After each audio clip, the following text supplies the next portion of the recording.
Hey, what's up guys? This is Bailey Stein with Android Authority, and it appears that Xiaomi has taken the expression go big or go home quite literally with a 6.44-inch Mi Max. But how well does the Mi Max perform day to day as an affordable mid-range smartphone?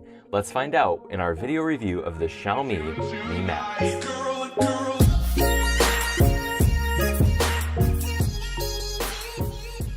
There's nothing particularly shocking about the Mi Max's design, and that's not necessarily a bad thing, as the phone's aluminum construction gives it a premium look and feel. Some design aspects make the device easier to use, like the side tapers on the rear and the perfectly positioned power button and fingerprint reader. The top and bottom plastic caps, which presumably house the phone's antennas, are fairly continuous with the rest of the design in both color and feel. They do seem to be the culprit of some creaking noises while holding the phone, however, and maybe a major cause of the phone's weak structure. It bends with just a bit of pressure, which is disconcerting to say the least.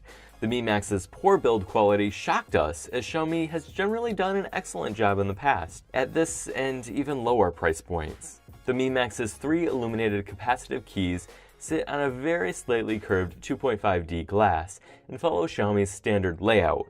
The display's side bezels are notably small, although we do wish that Xiaomi would reconsider the use of a black border around the display. The Mi Max's standout feature is definitely its large display, and at 6.44 inches, this phone is undeniably huge. The size definitely requires a few changes in how you use your smartphone, but in exchange for a superior media consumption experience. While it would have been nice to see Quad HD here instead of 1080p, the display on the Mi Max still looks great with good viewing angles and accurate color reproduction. Sunlight readability is a tad below average, however, and the sunlight mode decreases the display's contrast significantly.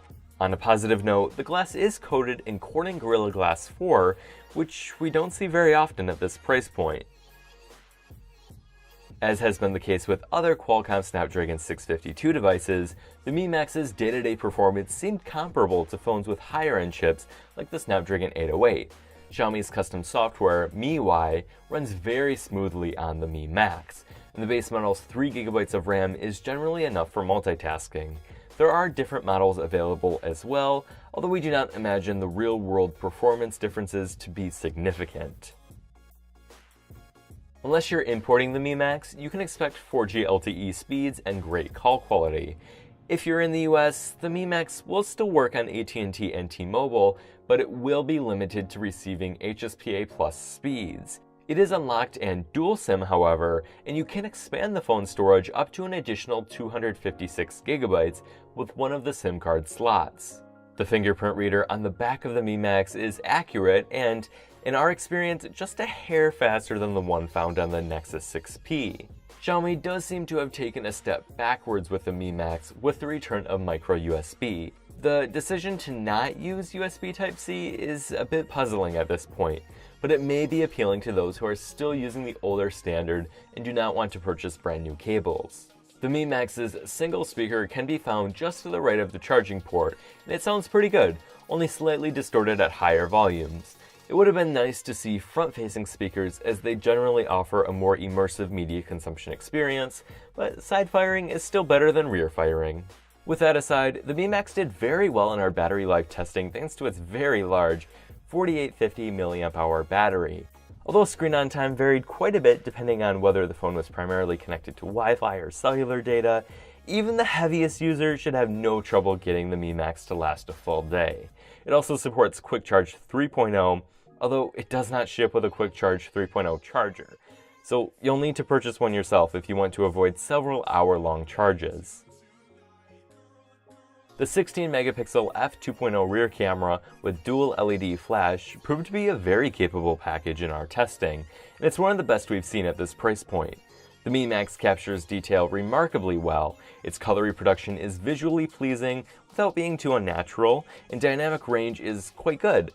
It's not perfect, however, as we found the phone's autofocus to be too slow and finicky for a considerable number of situations. Even when holding the device and subject still, the Mi Max would slightly miss focus more than we would normally expect.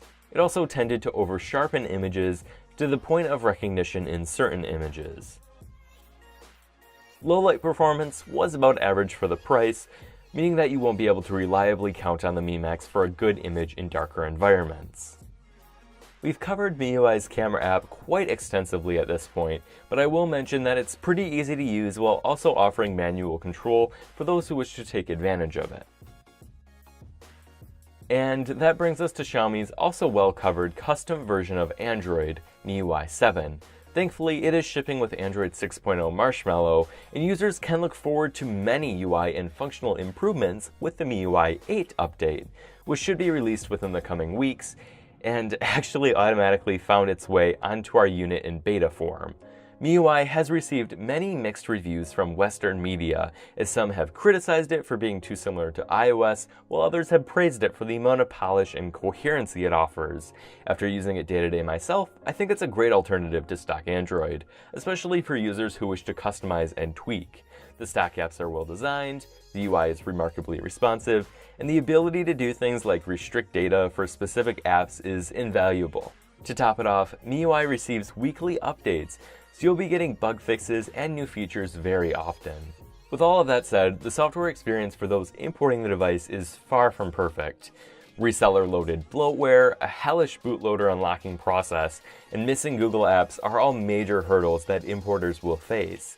Even if you do get Google Apps up and running with the installer app from the Mi App Store, there are still issues to be had.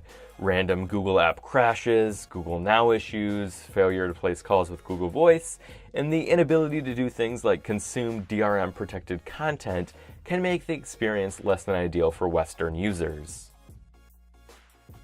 The Xiaomi Mi Max is now available in China in a number of different models, starting at 1499 yuan or about $228.